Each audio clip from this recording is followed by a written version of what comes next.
Hello everyone. In this video, what we'll be doing is we will be creating new materials and composites. To get started, you will go into materials and go to material database. Okay. Now, notice how there's isotropic, orthotropic, and composites. Okay.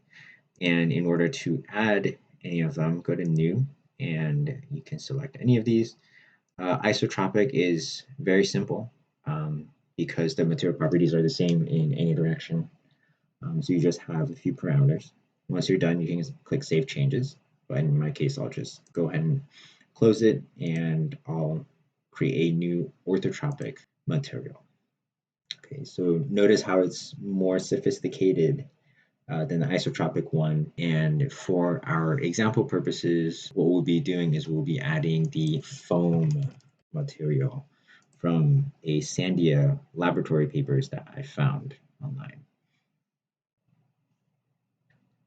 So once you're done, you can go to the filler properties, and there are also more parameters that you can fill in. But in our case, since foam has them all blank, I'm going to leave them blank. And once you are done, you can go ahead and click Save Changes. And notice how foam appears right here under the orthotropic. To add new composites, go ahead and click New Composite, and you can add multiple layers into the composite by clicking Go. Each time you click Go, it adds another layer. Okay, and you can assign the materials right here. So let's say matte, and then let's do foam, and then let's do steel.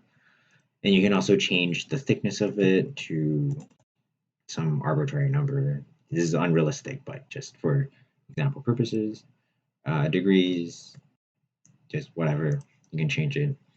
You can just change a name, have a reference. I'll just assign this as example _ composite. Save changes, and now the composite is right here. Go ahead and close it. And just to refresh your memory on how to assign a material, go into the modification if you haven't. Right click on the segment. Notice how it's not here. So you have to go into the material palette and add the composite into your current material palette. Okay, so highlight the one that you have, click Add, and then Save Changes. And now you right click on the segment and there it is. You can go ahead and click that and it is assigned.